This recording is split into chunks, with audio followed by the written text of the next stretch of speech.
In the last instalment of Cape Lomond, we invested our time creating this unique interchange on the premise that it will support future expansion in this part of the city.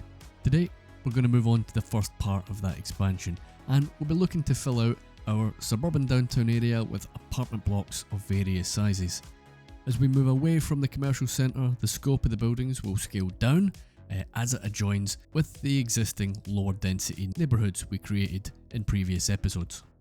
There will be a bit of experimentation going on today, as I want to get quite a variety of different developments in place, but hopefully as we try and create something kind of realistic, it should hopefully look quite varied at the same time. Okay then, so let's crack on. So the first thing to do, of course, is to sort out some of the terrain, and I'm just going to flatten the whole thing off first, and then we can sort of judge what sort of elevation drop we have to work with. What I want to do here was really just build something of a terrace and have a little bit of a stepped effect, so we can use that as a base to build off, and obviously we can soften all these things up, but I'd like to try and keep certain sections of it flat because it's just easier to build on if that's at all possible. For the initial frame of the neighbourhood, I'm going to keep it relatively square within this particular area, and I'm going to draw the initial access roads just off our collectors. These local roads do drop in elevation, and where that happens I'm going to simply use a slope tool, and it will give us a nice smooth connection all the way up to the next step. All the different drops and terrains will need continued work, and we'll come back to them, but this is just the initial base that we're building at this point, remember.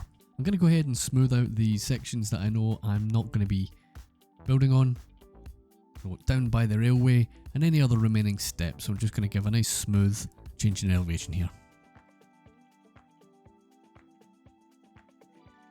So I'm going to just go ahead and join up the rest of these.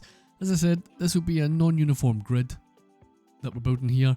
It will be pretty large grids, but I'm not stressing out about that, and I'm not being too exact about the sizing either.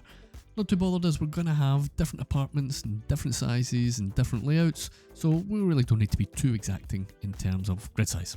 I'll be looking to use some of the new park assets. They look pretty nice, don't they? And really at this point it's just a case of picking the location and picking the orientation, and we'll blend them into the city a bit better as we progress in the episode. In front of the police HQ, I've been meaning to fill this gap, and Parkland is pretty much what I had in mind for that one. I am reserving the right to tear that up at any point later down the line. I think I might look to increase the density, but for now I'll be running that as a park. I'm going to use the new ones, and I'm going to use several of them, and using Anarchy we can get it just exactly where we want it. I will try and get a nice interesting layout for these. Down at the big park at the bottom I'm going to be using Anarchy and just pulling out paths from there. For the parks in front of the police HQ, I'm looking to just place all of these individually best I can with Anarchy, and try and create a bit of an interesting pattern in terms of the path network. I'll probably come back later and remove the duplicate assets in the middle of the park. I don't think it makes too much sense to have 3 bandstands in one area, but I do think once I've got them all hooked up, it does look pretty good.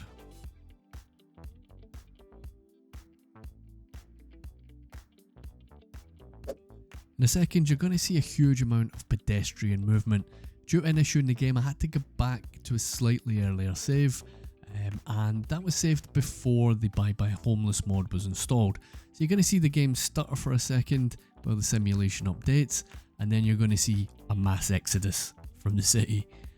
I thought it looked pretty cool, so I thought you guys might want to see it. To be honest, it does still seem to be quite a lot of homeless though in the city regardless.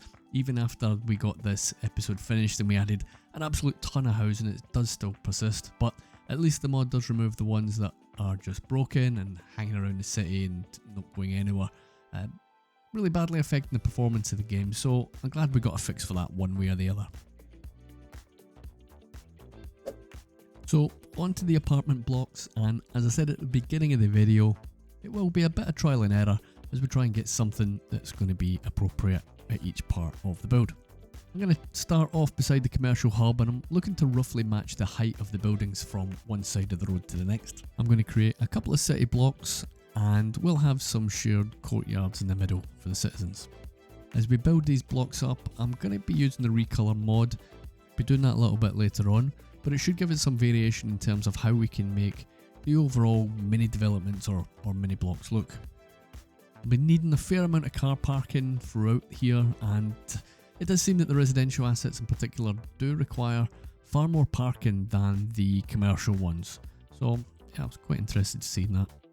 After initially using some of the mixed assets, so we have some commercial on the ground floor and then residential above, I'm going to jump over and use some of the signature buildings, and I'm going to be looking to create a kind of giant modern looking city centre block.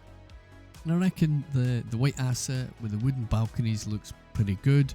We can sling these ones along together, and once we have a sort of general placement ready, we can just kind of fine tune it by moving it together with Move It and playing about with the elevation to get the look that I want. Where there's some obvious gaps, I'm going to use some of the pillars again, and I'm going to fill those gaps. So I'd like the roof to look a bit more solid than it does. And it's not just Move It, we can of course use the transform tool to just fine tune exact placements. Now, although this is mainly going to be a residential build, I do have a decent bit of office demand on the go, and I would like to fulfill that best I can.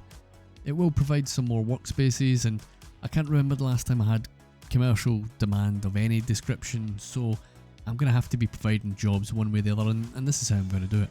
I'm pretty much going to use the same asset throughout here, with the exception of one small one beside the car parks to break it up.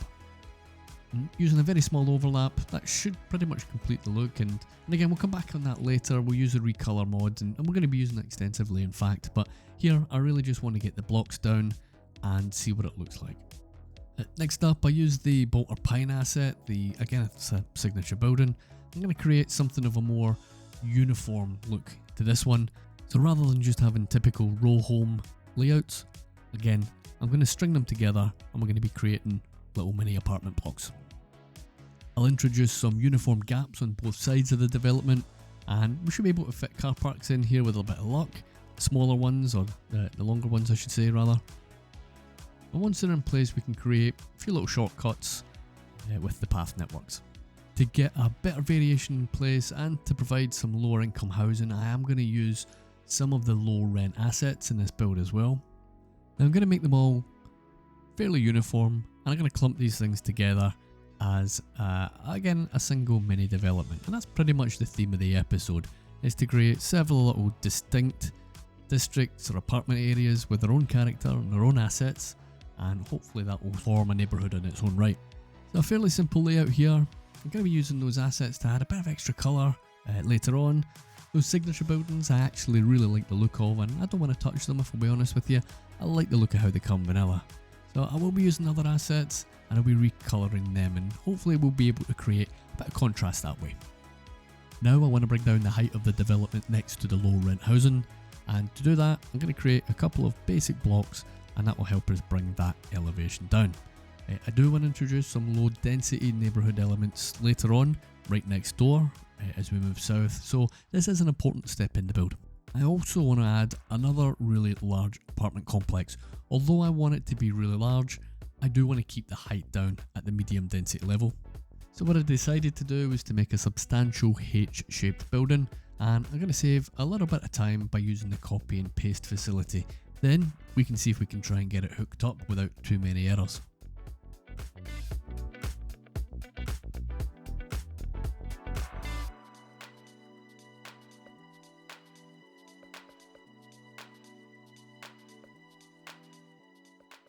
Now, one thing that did bug me was the roads going straight into those doors. So I grabbed some of the industrial door decals, and essentially I just made an entrance for parking. I guess we just need to use our imagination and assume that there's maybe some underground parking in there. I could probably add underground parking underneath one of the buildings, but I'm not going to bother with it. I'm happy with the decals in the door. I think it looks pretty good like that. I did try and add a second block, and I just created it the same way with copy and paste, which is quite straightforward. But once I had it in, it just looked a bit off. I think it does have its place, but I don't think this is it.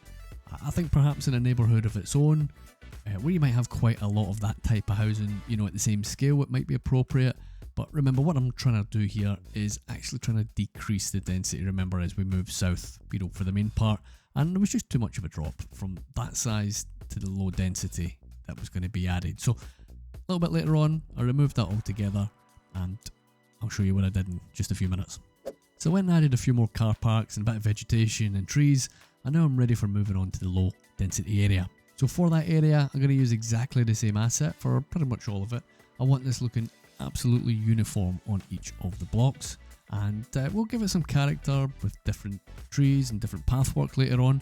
We're going to be adding a few service assets to break things up, and parks, so we'll get it looking good. For the parks, I'm going to redo the paving, and I will have something a bit more custom to put in there a little bit later on in the video. I'm also going to be changing out the surfaces on the non-grass elements to something a bit more colourful.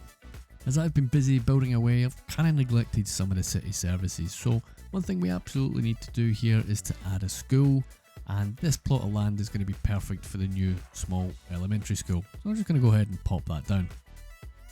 I'll add in an extension across the road, should be a nice little fit, and it should just slot in there right beside the existing residential buildings. I'm also going to swing over to where we have our inactive high school. The other high school is completely full now, so I'm going to switch this one on. Obviously it's not an ideal location, but we have it in place already. It's ready to go, may as well switch it on, and I reckon hooking up some of the bus routes and we'll bring them over here should give some easier access to that facility. Looking over from across that new interchange, you can kind of really see where that second H block is fitting, and I think it can give a bit of a jarring effect in terms of the size of it overall. It's just too much for me, it definitely has to go. I reckon everything else is working well, I'm pretty happy with it so far, but I reckon that transition from bigger medium density in the commercial down to that low density neighbourhood is pretty much working as intended. Apart from that big H block, of course. Okay then, demolition time.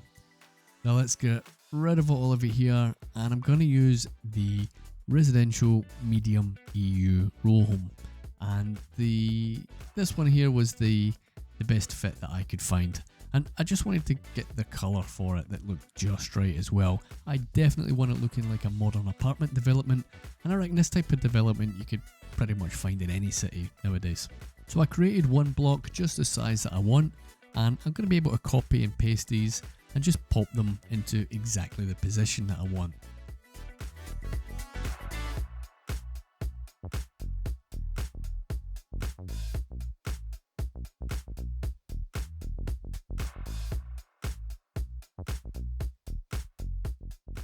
Then I'm going to build the roads around them.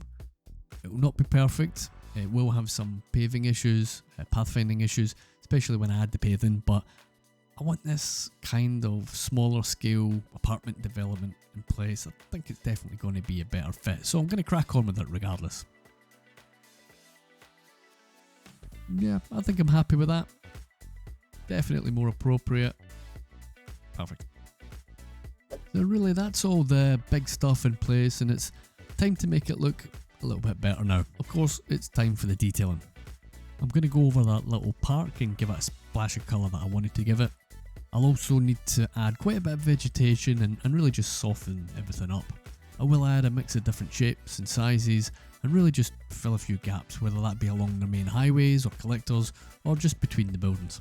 Adding some vegetation and trees directly into some of the gardens does always work pretty well, and I'm going to be doing that as well as tidying up quite a bit of the surfaces. There'll be different car park elements that will of course need to be tidied and expanded, and we'll get some decals and some surfaces, give that usual worn look, but I'm not going to spend too much time going over that. One thing I will be spending a bit of time on is getting the building colours just the way I want on each of the apartment blocks.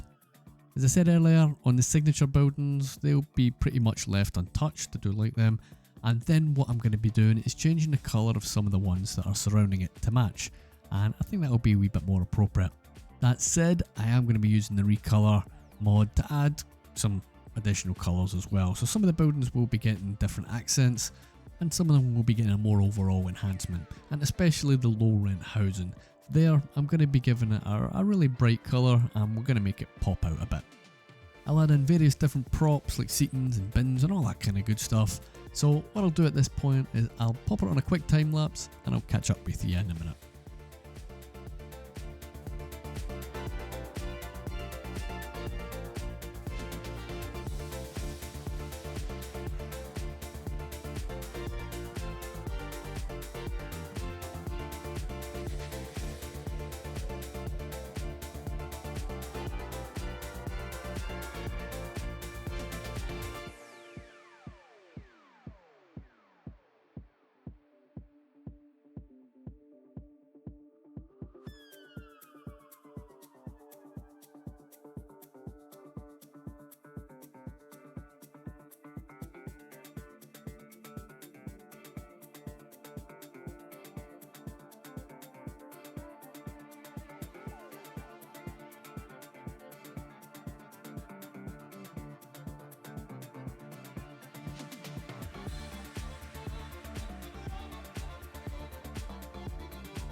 Feels good to get that big gap in the city filled.